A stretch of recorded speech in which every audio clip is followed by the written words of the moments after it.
Hello everyone, this is going to be the last series of videos in the King's Gambit anti-gambit guide section, and today we're going to look at King's Gambit declined, and the most played variation in King's Gambit declined lines is the Falkbeer Gambit.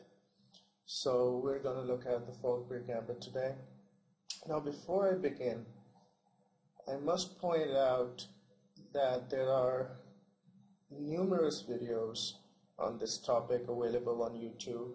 There's also lots and lots of material on the internet on Falkbeer Gambit, and so I urge you to look at that. Now, before we begin to analyze the position in Falkbeer Gambit, let's briefly talk about the idea behind King's Gambit. Now, as we know from all theory books, perhaps the most popular of which is Reuben Fine's book called Ideas Behind Chess Openings. You know that there are three basic rules behind any chess opening. Rule number one, you take control of the center. Rule number two, you develop your pieces rapidly and to the optimum squares. And rule number three, you castle. So, well, castling is a part of developing the rook. So basically, it comes down to two rules: central squares, the e5, e4, and d5, d4 squares from black's perspective, and developing your pieces very, very rapidly. In King's Gambit, which is e4, e5, f4, white challenges black's center right away. And so if e takes f4, then two things have happened. First of all, black has given up his center, so the central e pawn is now no more an e5, thence controlling the d4 square. And at the same time, since this e pawn has been pushed up and away from e file, the f pawn, the f7 square, becomes the weakest link in black's camp. And so white has a number of strategies here, but all those strategies focus on two primary goals. One is to flank attack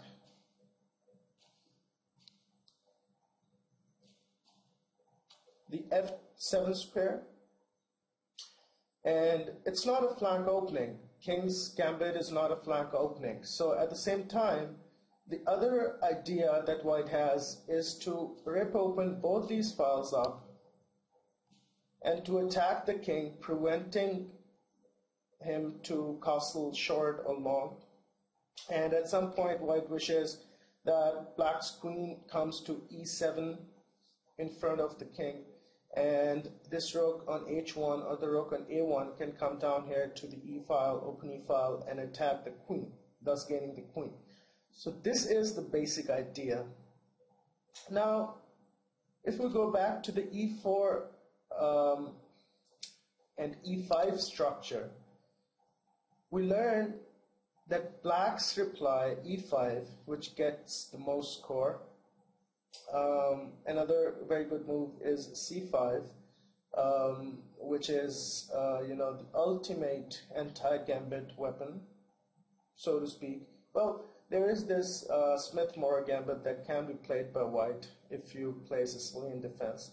But anyways, these two are considered the best moves for black. And in both these moves, what is happening, and this, I think, is the most important point to note. What is happening is that black is replying with symmetrical development. So that's the main idea behind black's counterplay. And so after, I believe after thinking for a long time and lots of variations considered, after f4, black came up with the move d5. Now if you notice, this is total symmetry, and Ruben Fine says in his book that symmetrical opening always benefits black because unless there is a decisive material or positional advantage, white cannot claim any superiority. So this is King's Gambit declined. e4, e5,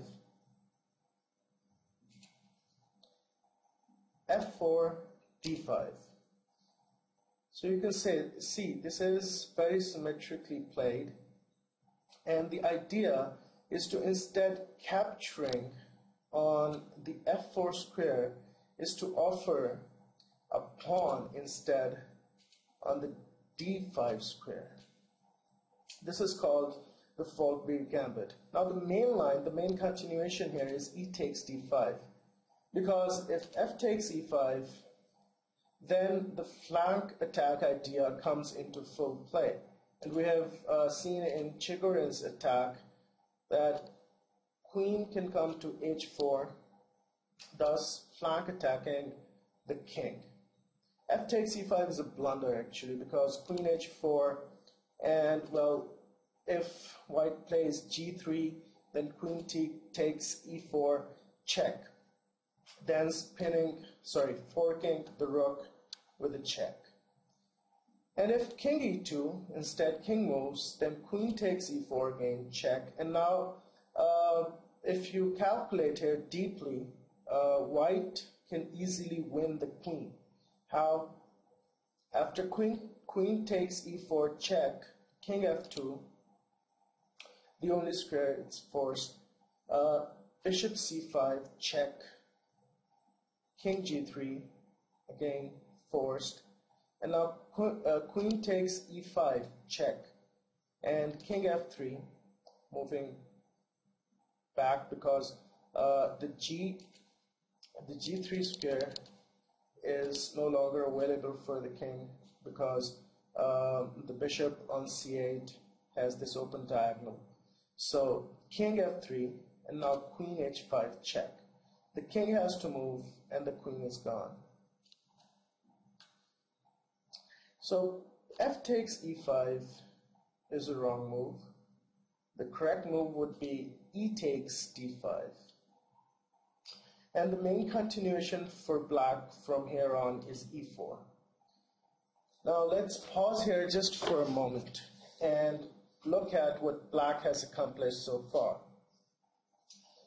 First of all, you can see that this pawn on d5 is blocking this bishop from coming to c4 square and attacking the f7 pawn.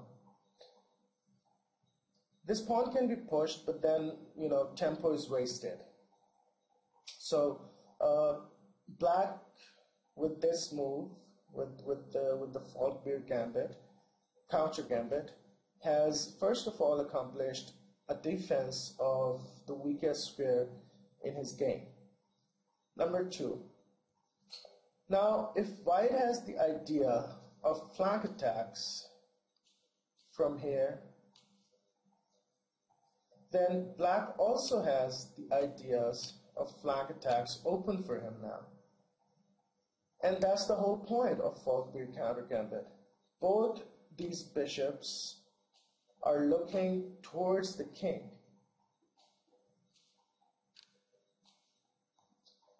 Let me just come to the bishops here, and let me just select a different color.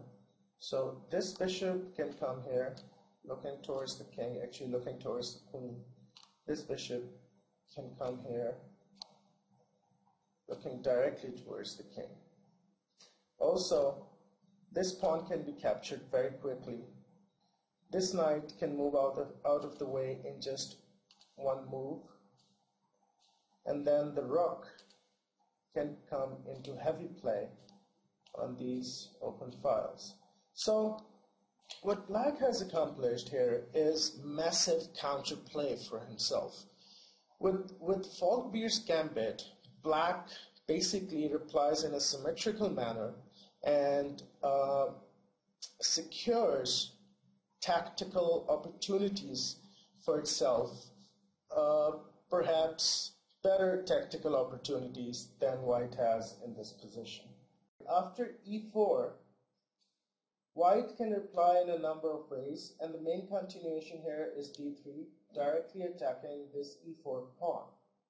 But before going into the d3 variation, let's look here at what other moves black has after e takes d5. Now, first of all, of course, as you all may have noticed,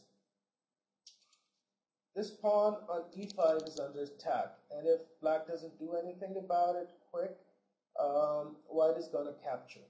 But as we have learned so far, the main idea behind playing a gambit is not to go for the material or to secure material, but instead it's rapid development, opening up the files and looking for tactical and positional play.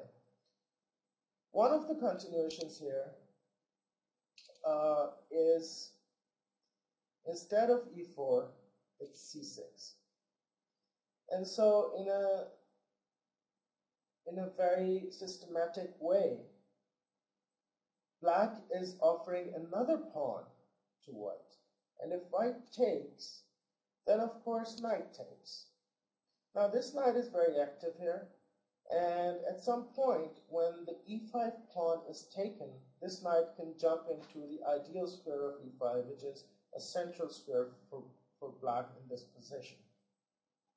If, for example, white does not accept this pawn, that could become very dangerous for white if he chooses to take this pawn instead on e5, f takes e5, because the idea of the flank attack is very alive once again and has the same variation lines. Queen h4, and black has to do something about it very quick because next check is going to be from the e file. So d takes c6 is one of the main continuations. Knight takes c6, and knight f3. If, for example, white chooses here to play bishop b5, pinning this knight against the discovered check, then black simply plays bishop c5, which is the key idea in Falkbeer's Gambit, and the idea is to prevent white's king from castling. This square is, well, I would say, one of the most important squares in the Falkbeer Gambit game, because this is where black has to develop his bishop, attacking the a7 g1 diagonal, and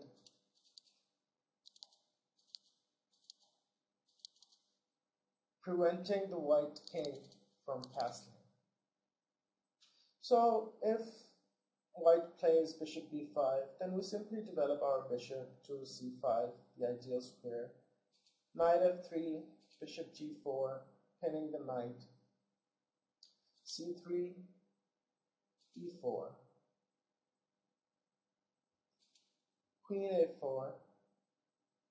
The idea here is to take with a check, and when this pawn takes back, the queen takes with a check. But e takes f3. I think white is,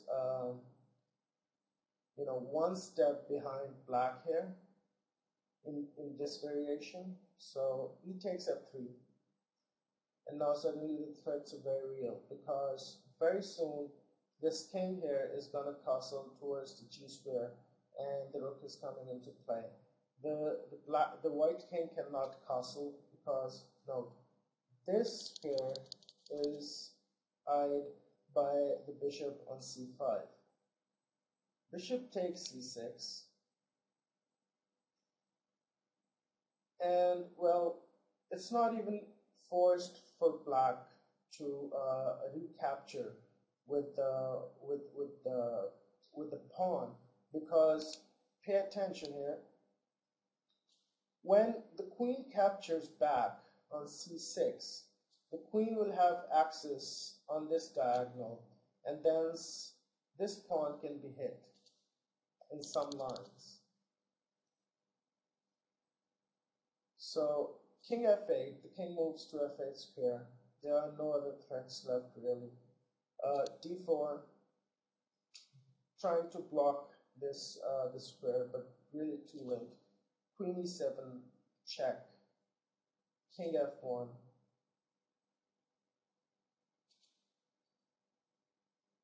And now it's mate. It's mate for white's king. Queen e2, check. King g1, king g2, checkmate. And instead of king f1, if white's king moves to king f2, then queen e2 check, king g3, queen takes g2, king h4, bishop e7, checkmate. So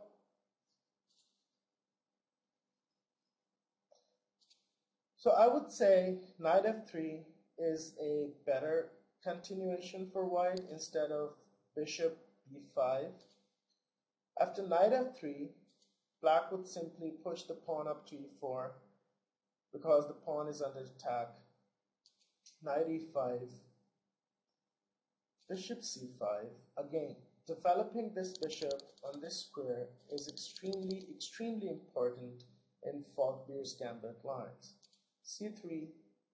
The idea behind c3, and it's a main idea for white in these lines, is to push this pawn up, thence blocking the axis of this bishop on this diagonal.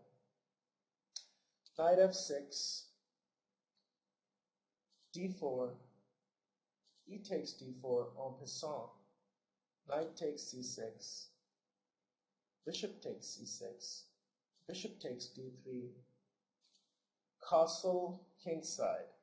And there are lots of confusing arrows here, but if we pause and for a moment look at both black's and white's position, we can clearly see that black is in a much better position. So queen c2, perhaps the only good move for the queen, threatening check on h7 at some point. Not right now because the knight is guarding that square. Rook e8, check, bishop e2, and bishop g4. So there are lots and lots of problems for white here, and it's totally incomprehensible how white would go about solving all those problems. You've got to be a very strong player, like for example Blackburn, who's won lots of games in Falkbeer's Gambit playing with white pieces. You have to be really strong player to actually counter all these dangers, all these attacks and tactical ideas that are present on board for black. So once again, knight f3, and after knight f3, e4, knight e5, bishop c5, c3. And if instead of c3, white goes knight c3, then queen d4, very strong move threatening checkmate on this square here, f2. Queen e2, only available move perhaps, and knight f6, totally destroying white's possession. So c3 is a better move, knight f6, d4, e takes d3, knight takes c6. Instead, if knight takes d3, then castle, bishop e2, rook e8, knight d2. Remember, white's king cannot castle because this square is still eyed by the dark squared bishop, bishop g4. Very problematic once again. So knight c6, knight takes c6, better move. Bishop takes c6, bishop takes d3, castling. Queen c2, and instead, if king f1, then queen e8, and problems, lots and lots of problems for white once again. So queen c2, better move, rook e8 check, bishop e2, king f1, queen e7, or knight g4 can also be played in some variations. And queen e2 can be a continuation, and then bishop g4 is ultimately coming. Now let's look at the main continuation for white after e5, e4, d3, hitting this pawn on e4, and from here on we just protect this pawn by playing knight f6, d takes e4, knight takes e4, and knight f3. Now if instead white goes bishop e3, thus trying to block this square for our dark squared bishop, and we have already discussed that this is one of the most important squares because the bishop is developed here.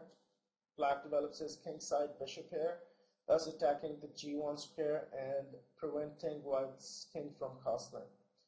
So if white plays bishop e3, then bishop d6, we develop it on d6 square, knight f3, castling, knight b d2, rook e8. So coming on this open file, and note that this king, white's king, is still on the e file, so this file is very, very important. Bishop d3, clearing the way for short castling, knight f6, queen e2.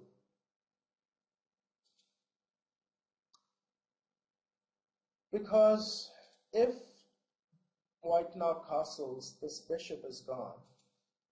So white has to bring the queen out to e2 to protect his dark squared bishop.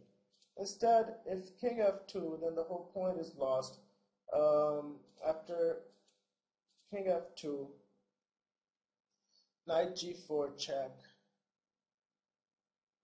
the game is lost. Or if castling, then the rook takes e3 is coming. Or even bishop take, so the main continuation here is queen e2, and bishop takes f4 destroys white's position, because the dark squared bishop is gone anyway now. If white castles short, then we capture with the rook, hitting the queen as well. So knight f3 is a move which should directly follow knight takes e4. Knight f3, bishop c5. The bishop is developed to its ideal square, and one of the games continued from here. c4, which is not a very good move, not really a very good move, but the idea is to lock this diagonal from the axis of this bishop at any time. Bishop f2, check, supported by the knight. King e2, king has to move. There's no other way. Queen e7, very dangerous situation for white. And so what to do? Queen c2, bishop f5, and this position is already lost for white.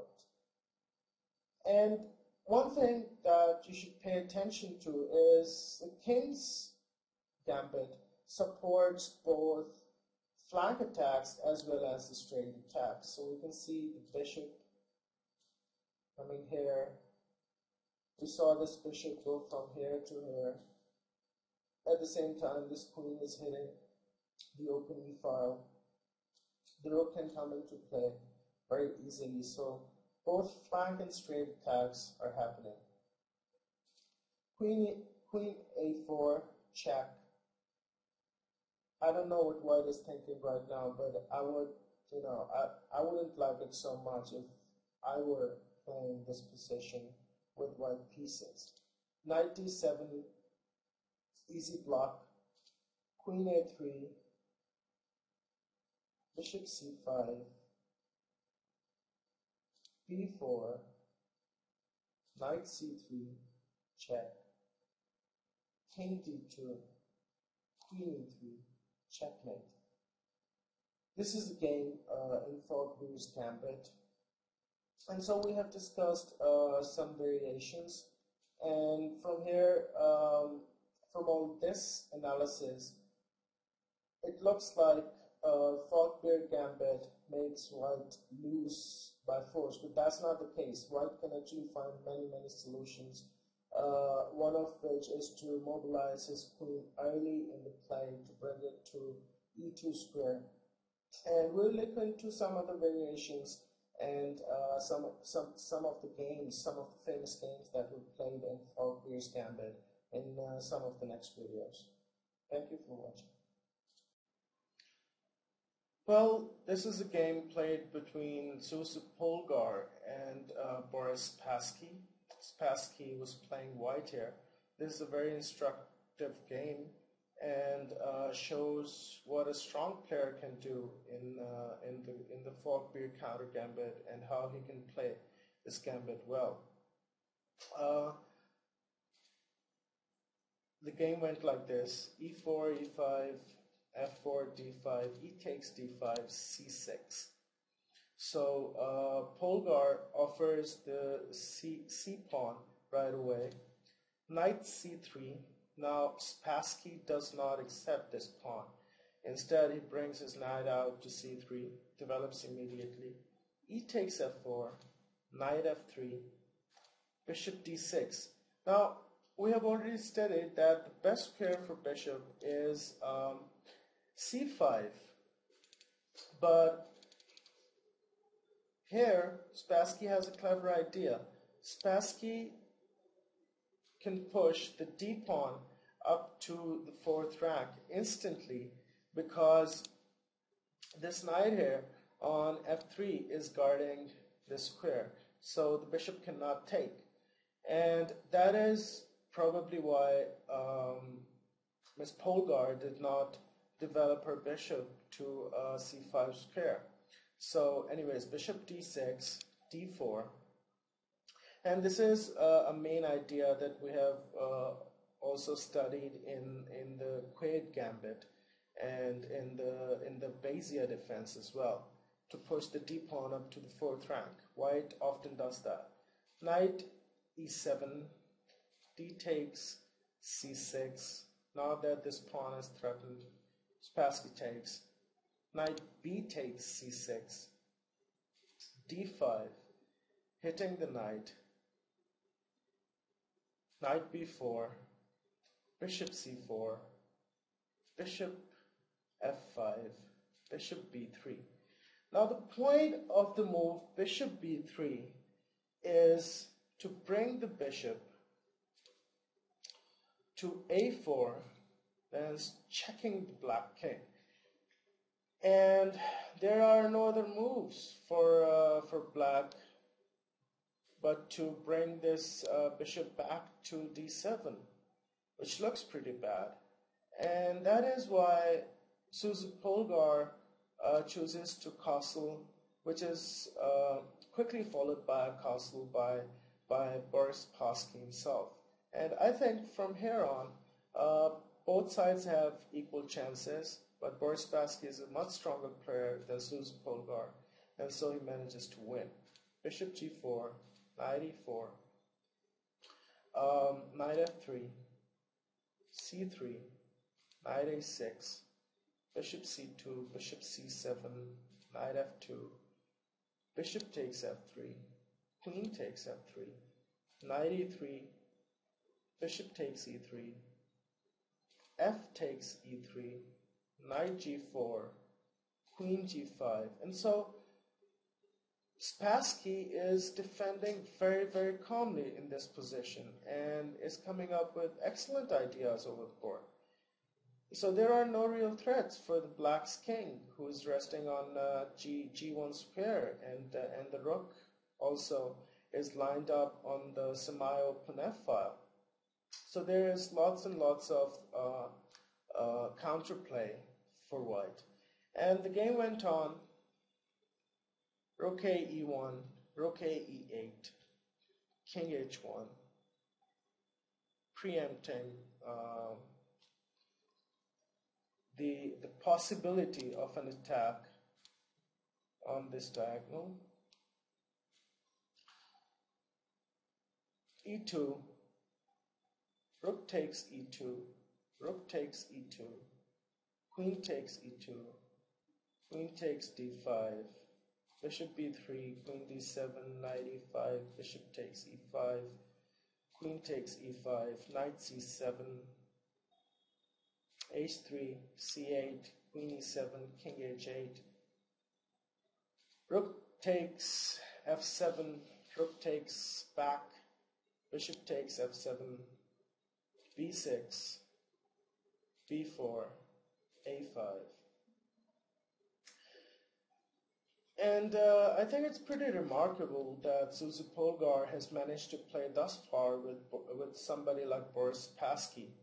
But you can see that Mr. Spassky has an extra pawn here, and so it shouldn't be any wonder that he just went on to win this game. B5, H6, A4, Knight A8, Bishop E6, Queen B8, Bishop D5, Knight C7, Bishop C6, Queen C8, C4, Knight A8, Queen B7, Queen takes B7, Bishop takes back, Knight C7, C5, Bishop takes, B takes C5, B6, Knight E6, Bishop D5, Knight F8, and Bishop C6. Now, here is where Ms. Polgar resigned, because there is absolutely no way of stopping this pawn from going to the B8 square, because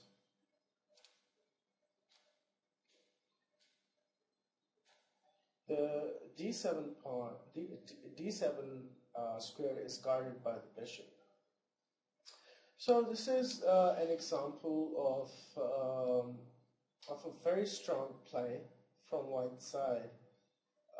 And we see after E takes D5, C6, Boris Spassky does not take the C6 pawn, instead develops his knight to C3, and after E takes F4, develops his other knight to F3, thus preventing black from launching any flank attacks from the H4 square and avoiding any complications. And then Bishop D6 is because of this setup of Boris Spassky, that he can push the D pawn up to the 4th rank, and the bishop has to go back anyways. So this is an example of a clever play, and perhaps in another video we can look at how Mr. Blackburn played the Falkbeer's Gambit. Now here is a real beauty. This is a game played between Mr. Blackburn and Mr. George Marco in 1897. So it's an old game, but Blackburn is playing with white pieces, and what we're going to look at in particular is some of the moves, some of the brilliant moves that Mr. Blackburn does here. And as far as my information goes, he was blindfolded when he was playing this game, probably in a simultaneous exhibition. So excellent counter from Blackburn in this position in Falkbeer's counter gambit. It's just amazing. It's just this game inspires me whenever I look at it. E4, E5, F4, D5, E takes D5, and now E4. So black pushes the pawn up to the 4th rank. Knight C3, and we have seen that this is one of the strongest continuations for white here. Knight F6, Queen E2, and so the queen is developed earlier in the game on the E2 square. The idea is, of course, to find some defensive resources on the E diagonal against the attack, and at the same time, the queen can come up to the B5 square with a check, and also can move up to this square, to this diagonal here. So this is a very good square for the queen actually. Bishop C5, bishop is developed on the ideal square. Now black is following all the right ideas. He's doing everything right. But Blackburn is such a strong player that he comes with brilliant ideas, D3. So attacking this pawn right away. Black castles, D takes E4, Rook E8. So building some pressure on this opened E file. Sorry, my bad. Yeah. Knight F3, knight takes E4. And now when this knight goes away, of course the queen is lost, but let's see what Mr. Blackburn does here. And this is actually a very difficult position to play from. I've been in this position a couple of times, and I've lost both those games. Three, I think. Yeah, 3 games. I remember 3 games that I've lost in this position. It's a very dangerous position for white. Knight takes E4, bishop F5. Now, well, for a player of my caliber, of my rating, I would say this knight here is lost. But knight E5, bishop takes E4, queen takes E4, F6, and now, well, I would think that this knight here is lost. D6, excellent move. What a move. And you would see the point in just a minute. Queen takes D6, and now bishop E3, bishop takes E3, queen C4. This is the point of moving this pawn here to D6. Queen E6, Queen C4, check.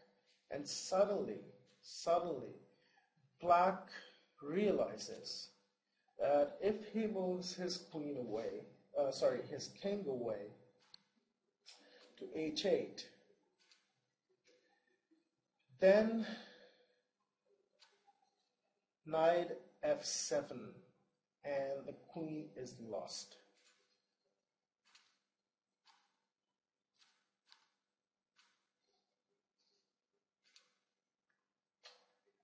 And if the king moves to the F8 square, do you see what happens? Can you figure out what happens? Look at this square on F7. It's checkmate. Queen F7, checkmate.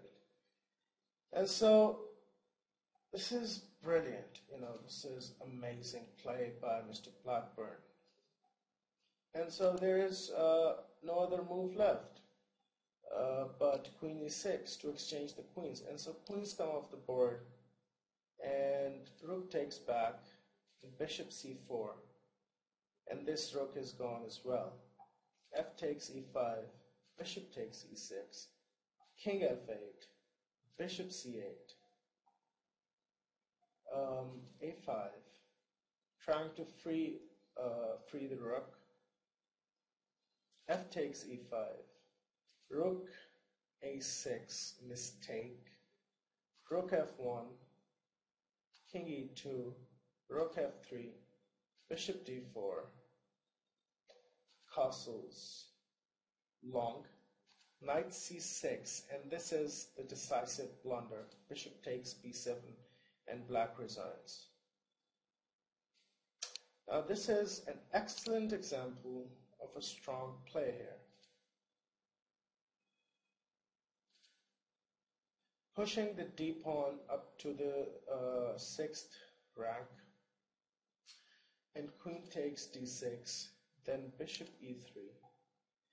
And the idea of bishop e3 is a little difficult to explain for me, I guess. A grandmaster can explain this idea better, but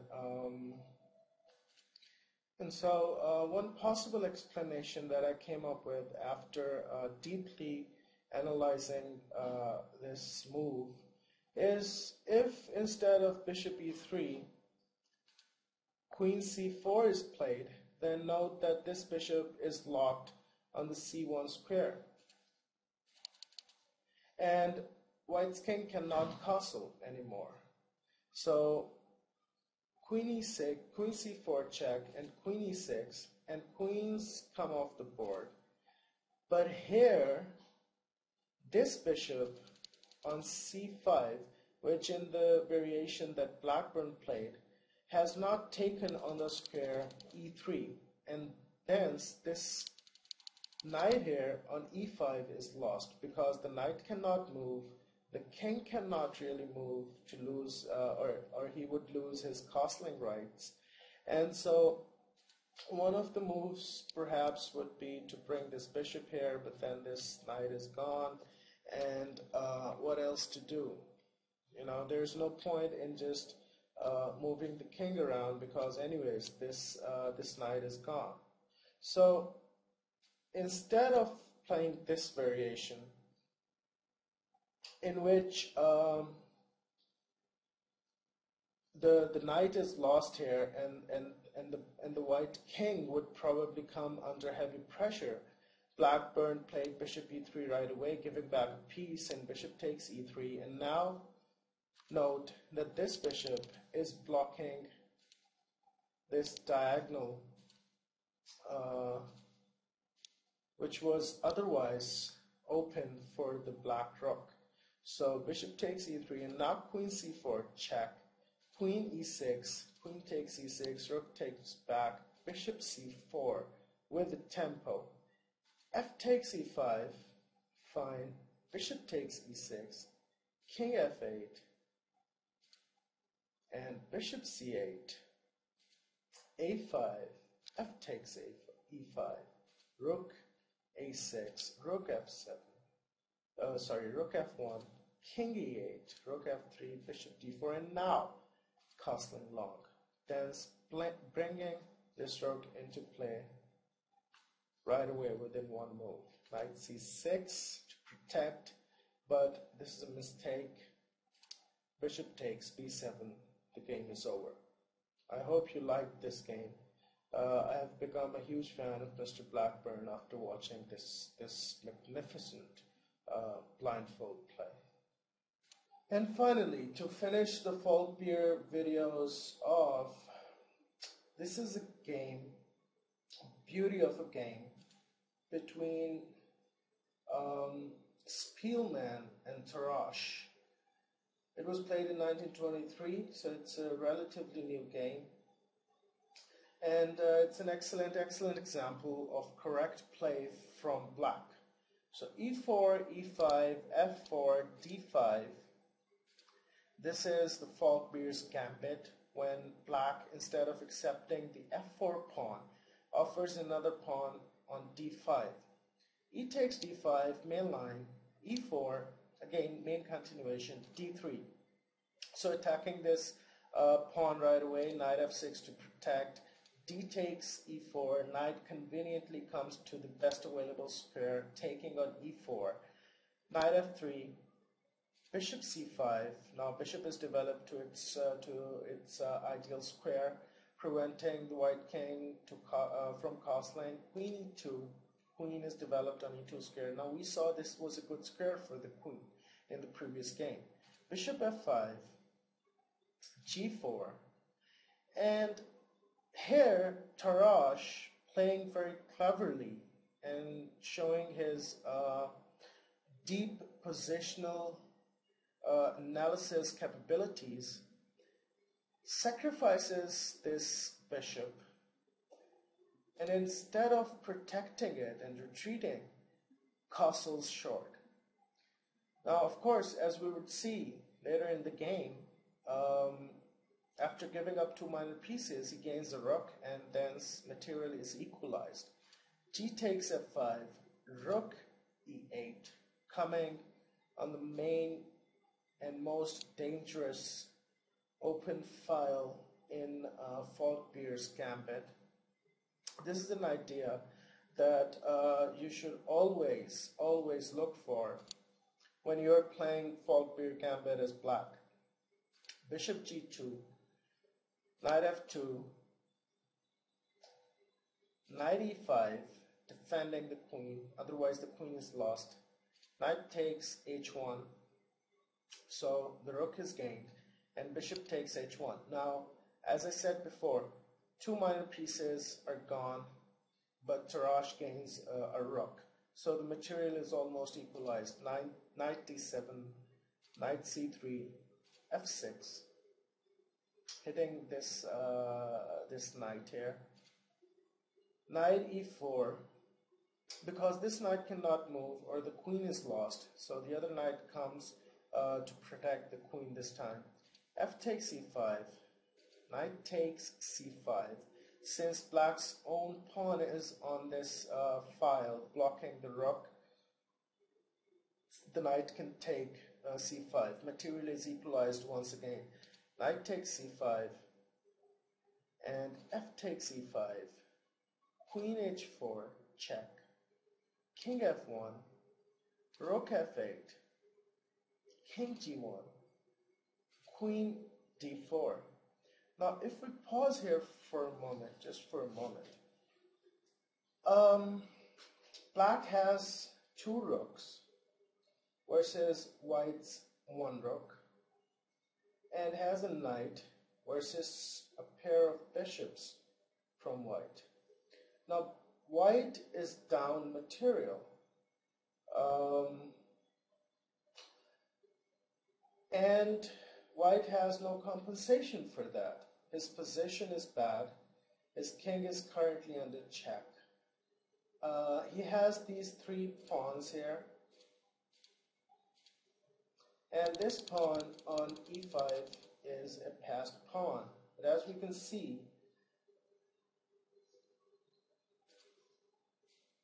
the queen is currently forking it, so this pawn is going to be lost very, very soon.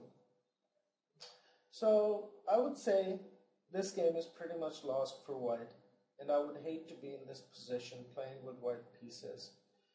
Bishop e3, hitting the queen and protecting against check. Queen takes e5, rook e1, knight d7, queen c4, king h8, avoiding any tricks. Bishop e4, rook a e8, bishop d4, queen f4, rook e2, knight f6, bishop takes f6. And I think this was the decisive mistake of the game, because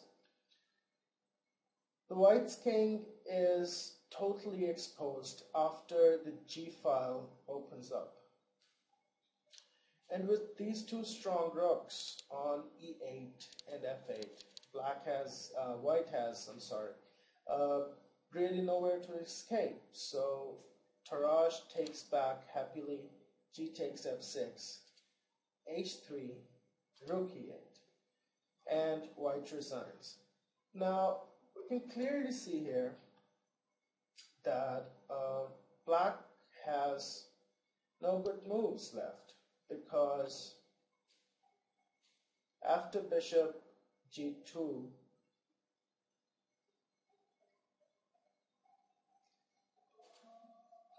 the queen is lost. Bishop g2 and queen takes c4. Game is over. What else? White king cannot move here to f1, cannot go to h1. Can go to h1. Cannot go to h2. Cannot go to f2.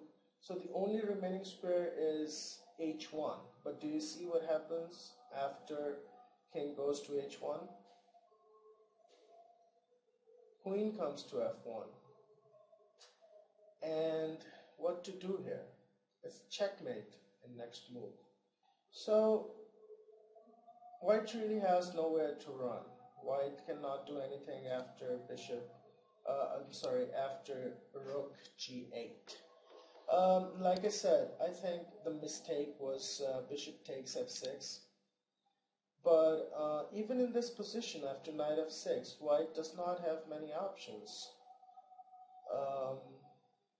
Yeah. So this was a game that Tarash played in Falkbeer countergambit, and as you must have seen, this is one of the strongest moves against f4. So d5, Falkbeer's gambit, is one of the most strongest moves.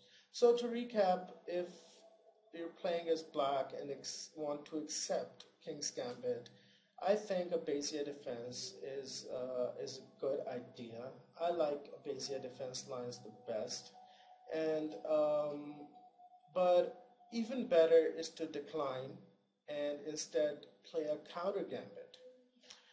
Falkbeer's counter gambit has lots and lots of variations in which black has excellent moves and excellent tactical ideas.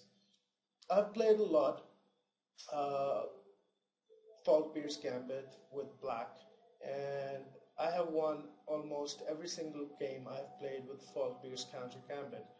But if you do a search on the internet, you would see that black has more losses than wins in Falkbeer's counter gambit, and I think that is mainly because players like Blackburn and Spassky who play King's Gambit really well. And so if you're playing a stronger player, for example, my rating is around 1650, 1700, and if I'm playing a 2000, 2100 player, I wouldn't go for Falkbeer's counter gambit, because one tiny mistake can really lose the game.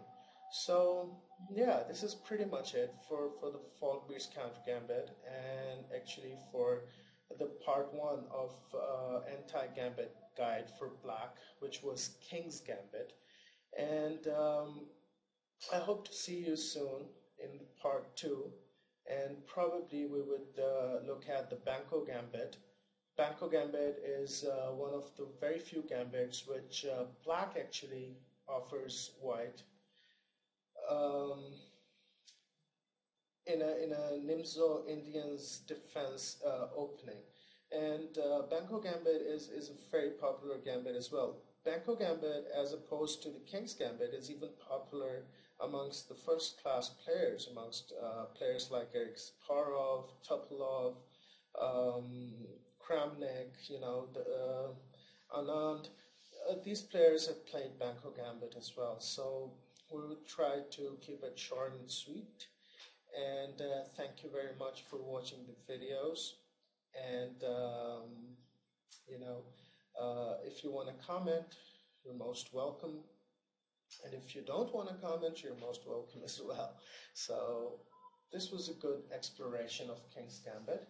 Thank you very much. I'll see you all around. So to finish this series of King's Gambit from black's perspective, in the true tradition of chessmachina.com, let's look at a game between Houdini 4, and Commodore 9. Houdini and Commodore are amongst the top chess programs available today to the consumers, and Houdini has a slight edge in blitz games, whereas Commodore has been proven to have edge over all other chess programs in a timed game where the time limits are greater than 20-25 minutes. So this is a game between Houdini 4 and Commodore 9.1, Falkbeer Gambit, Falkbeer countergambit. So e4, e5, King's Pawns game, f4, King's Gambit, d5, King's Gambit declined, Falkbeer countergambit. And I should mention here and tell you guys that Houdini has white pieces and Commodore has black. So Houdini versus Commodore. Knight f3, e takes f4, and e takes d5. Knight f6, knight c3. These are all book moves till here. So bishop e7, and now bishop c4, out of the book move, the first move that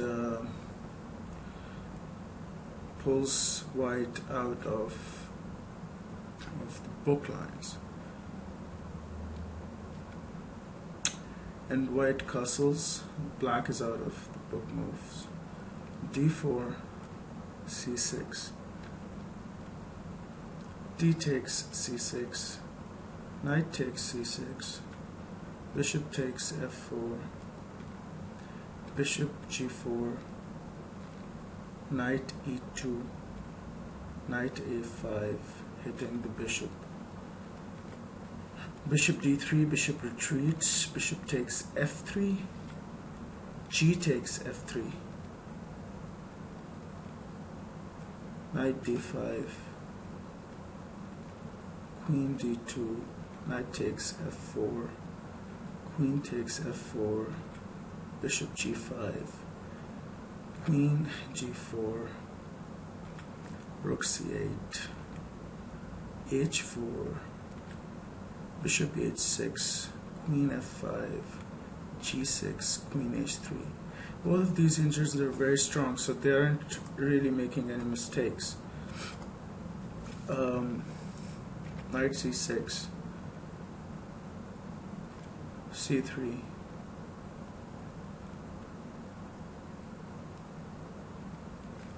knight e5, bishop e4, f5, bishop c2, knight f7, h5, king g7, f4, queen e7, king f2.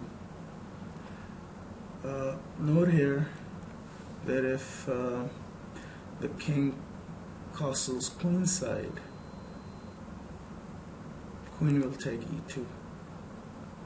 So the king cannot castle.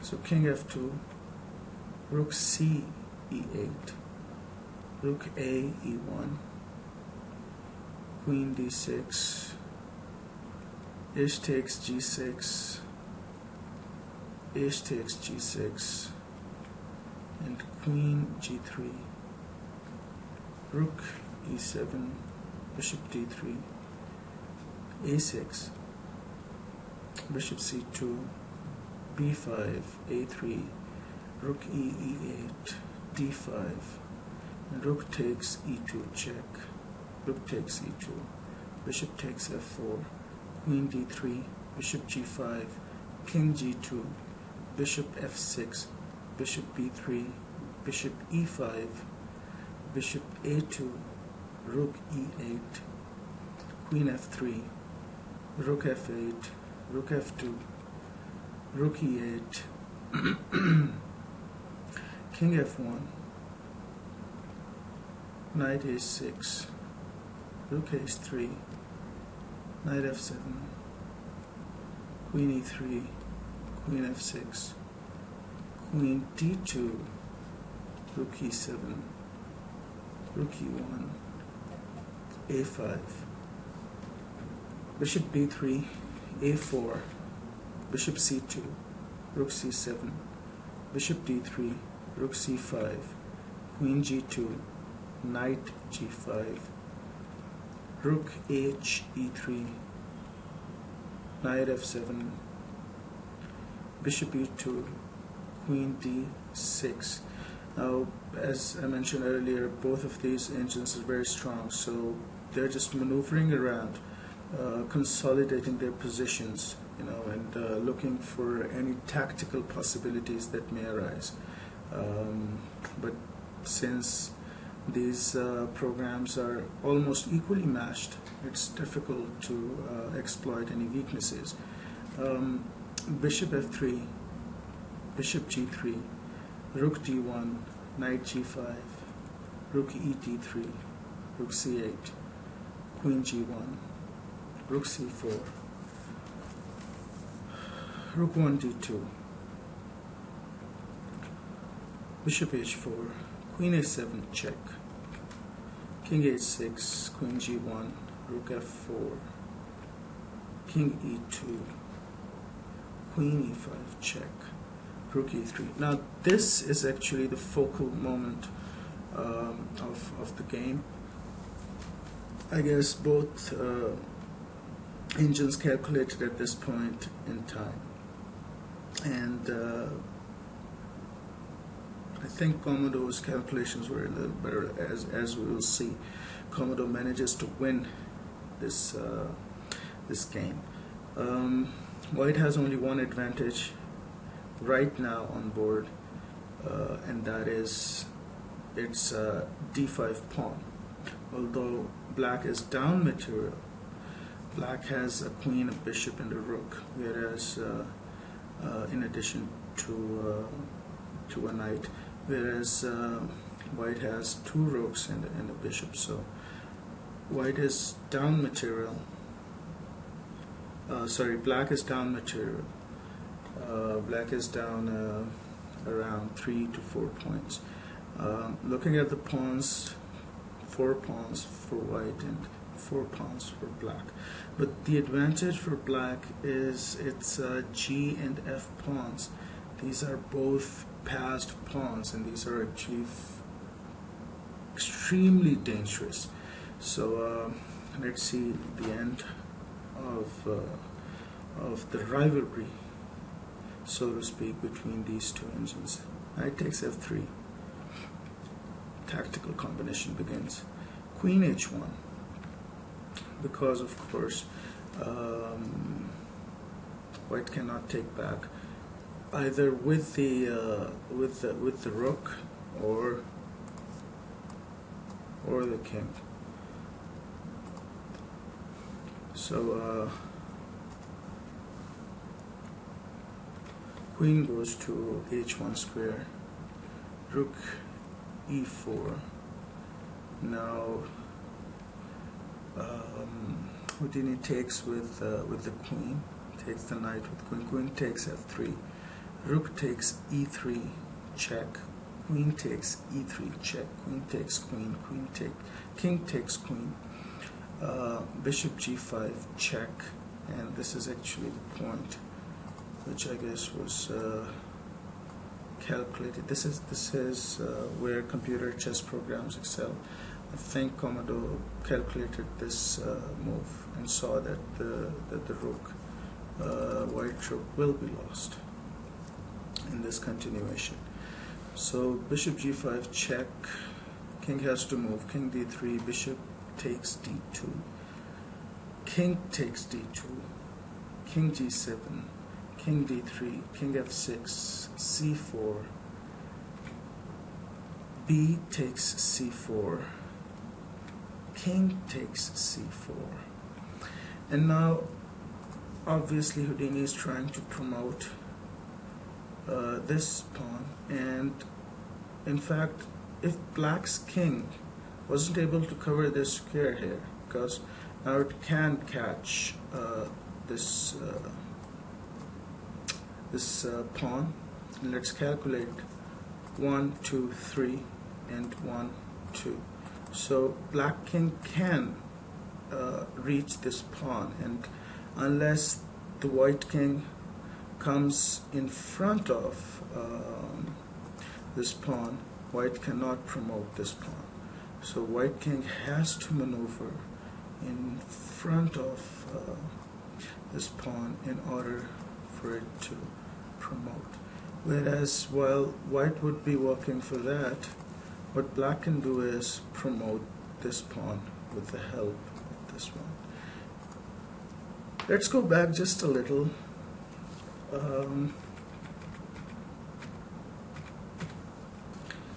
If white's king is not on this square in this situation, this point in time, rather here on this square or this square,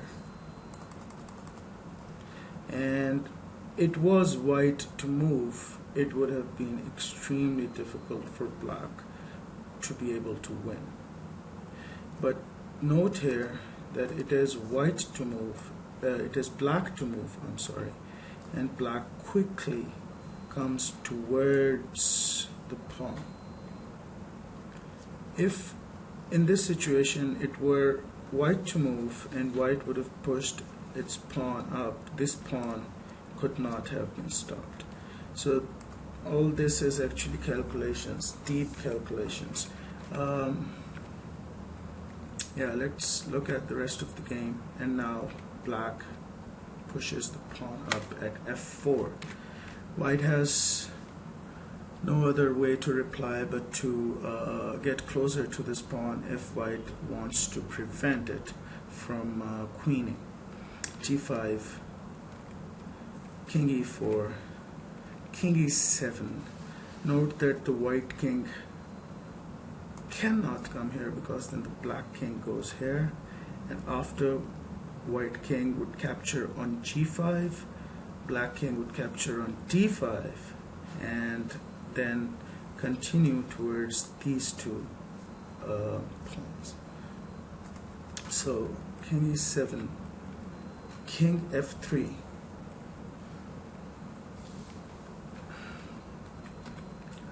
I think here the game is lost for white. King d7, d6, king takes d6, king e4, king e6, king f3, king d5, king g4, king e4. Note that the king cannot capture this pawn on g5, otherwise if the king captures, f pawn is queened. King e4, king h3, king f3, king h2, g4. I think at this time, at this point in time, Houdini is trying to draw the game by stalemate. I think so. I think that's the way Houdini is working. King h1, king f2, king h2, f3, b3. Okay, I should also mention here, Commodore actually makes excellent use of zugzwang. So f3 puts the king, puts the white side into zugzwang. Now the king has no square available. All squares put the king in check. So we see that g1 square squares g1, g2 and g3 are protected by the king, whereas g2 square also protected by this pawn on f3. The only square left for king is h1, which is of no use actually. If king h1, then pawn to g3. and again the king would have no other squares. H3 square the king can't go to. So this is a zugzwang situation. The white side has to move something else, and hence this pawn up to b3. So a takes b3, and a4 will b2, a5, b1 queen, a6, and queen a7, checkmate. So this was a game between two machines, machina, two chess programs, and it goes on to illustrate that in this blitz game, even in blitz game, Commodore calculated correctly and won, because the game started with Falkbeer countergambit. Just to illustrate how strong the countergambit can be for black, and it is the recommended line.